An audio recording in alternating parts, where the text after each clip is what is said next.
All right, hey VC, it's Jamie once again back with another video. Hope your week is going well. And yeah, back with an unboxing, as you can see. This one arrived in the mail recently. I was kind of humming and hawing if I was going to pick it up because I do own it on CD, and it's a vinyl box set. We are talking about Pink Floyd's album Pulse. This was the live set that was released back in 1995 or 96. I think recording from 94. And they do a complete live version of Dark Side of the Moon. This is a nice live set, and I do like this better than Delicate Sound of Thunder. I think this one just has just a nicer sound overall. So this is my CD copy. This doesn't have the little red dot thing that would go off, and that would have driven me crazy. But this is a really nice kind of slipcase. And this, we'll take a look at this a little bit later. So that's the CD version. So yeah, it has arrived, and there you go. And I was kind of watching the pricing on this because initially I thought this was maybe a little pricey, but then the price has kind of jumped around, and so I took the plunge. I think the price was at least not too bad for picking it up. And I'd seen a few videos on the vinyl community for folks that had picked it up, and they seem to really like it. So okay. We'll pop that over there, and yeah, it's got a good weight to it. I think it's 4 albums overall. So here it is, and there's the wonderful hype sticker. Pink Floyd Pulse, the 4 LP live album remastered, stereo remastered album on heavyweight 180-gram vinyl plus 52-page hardback book and slipcase. Then all the track listings. Remastered from the original analog tapes by James Guthrie. Original UK release date was June 1995. Of course, this on Pink Floyd Records.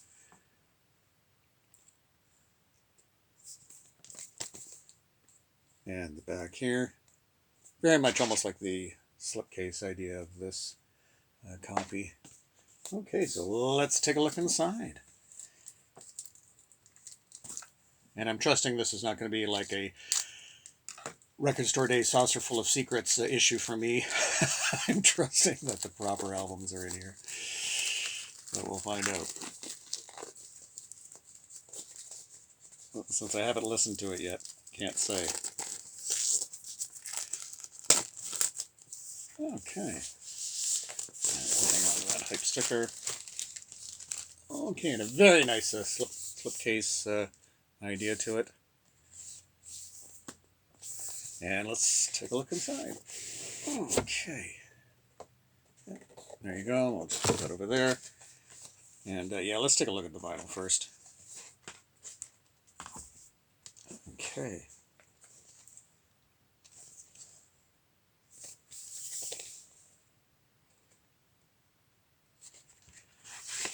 Okay, very nice.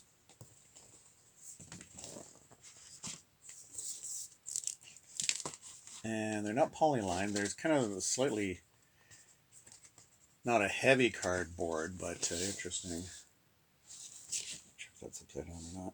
Oops. There we go. And then, yeah, something different on each side. Okay. I'm not sure if I've got these in the right, even the right order here.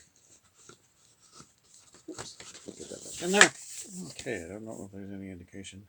Oh, so this is record 4, so sorry about that. We're going backwards here. That's record 4. And then we've got record 3.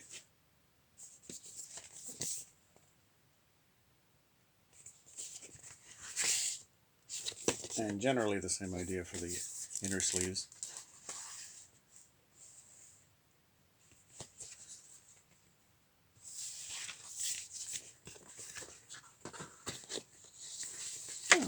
Okay, and then we've got, should be in running order backwards, record 2.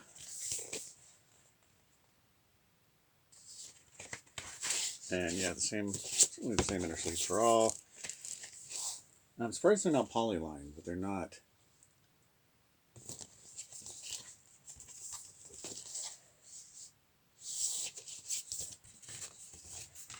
Okay.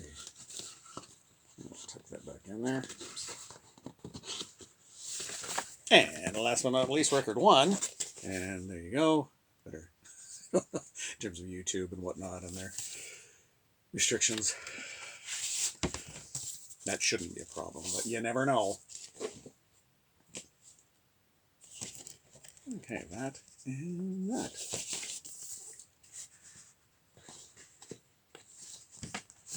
Okay, so we'll put that there, and whoops, and we'll take a look at the booklet inside. It's a nice hardcover, not terribly thick, but certainly for LP purposes, not too bad.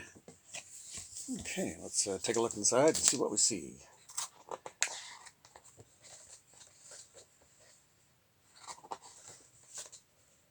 Yeah, and this should be pretty much replicating the CD book. I don't know if there's more pictures in this or not. Nice and colorful overall. And Nick Mason there, and of course the late Richard Wright, David Gilmour.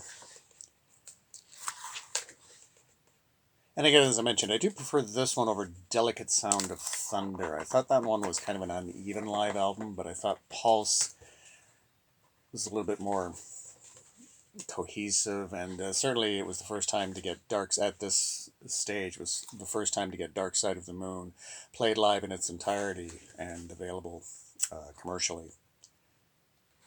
So that was pretty cool.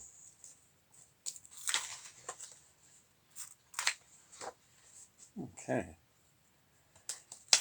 Very nice having this as a big booklet for these kind of photos is pretty nice. And the backup singers there, including Sam Brown. Had a bit of a solo career. Okay.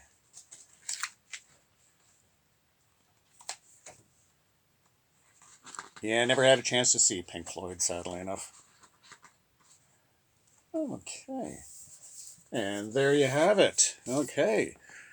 And as I mentioned, I do have the CD copy. Obviously, we won't look through the whole booklet or anything like that, but here's the CD copy. And I think it pretty much replicates it. Might be a few more photos in this one, or in the LP version, I'm guessing. But, so there you go. So yeah, look forward to that. And I did pick up a few used Pink Floyd or previously enjoyed Pink Floyd records.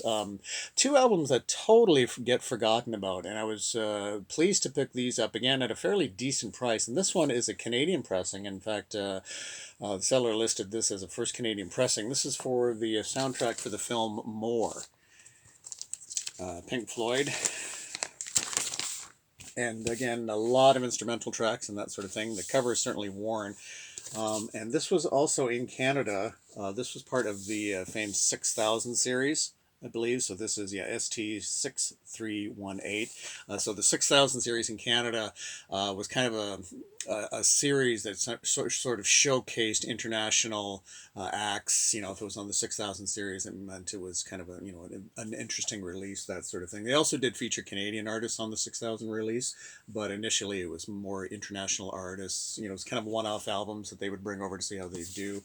So this is actually, as I believe, is part of the 6000 series, so that's kind of cool. Again, unfortunately the cover is a little bit worn here, but also note for Pink Floyd fans, you know, if you're picking up the reissues of Pink Floyd albums that are out, on the reissue of More, they take out the. So here you've got, you know, played and composed by the Pink Floyd. In the reissues, unfortunately, they take the out. And a friend of mine picked up the album and hadn't realized that until later, so he was a little disappointed by that. So they do alter the cover for the reissue a little bit. Other than that, it's pretty much the same, but they take the out, which I don't know why they would do that, because if you're reissuing it, you know, you're trying to go to the original covers or thereof, why would you take the Pink Floyd out? Yeah, it's interesting. On the back, they just have composed by Pink Floyd, though. But yeah, this is the first Canadian pressing. And on the great green Capitol label. Very nice. Okay, and another Pink Floyd album that often gets forgotten about. I'm really pleased to pick this up. This is a U.S. pressing of Obscured by Clouds, which is another great kind of soundtrack album. This was the soundtrack for the film The Valley. And Yeah, U.S. copy again. A number of instrumentals on here, but overall another. And this was recorded in 1972 while Floyd were working on Dark Side of the Moon. They took a quick break from Dark Side and then worked on and then released this album before Dark Side. So that's kind of neat. Again, 2 Pink Floyd albums that get totally forgotten about, and then on the Harvest label. Okay, so there you go, a little Floyd for you. And that's going to wrap it up for this one. And yeah, we'll chat again. Take care.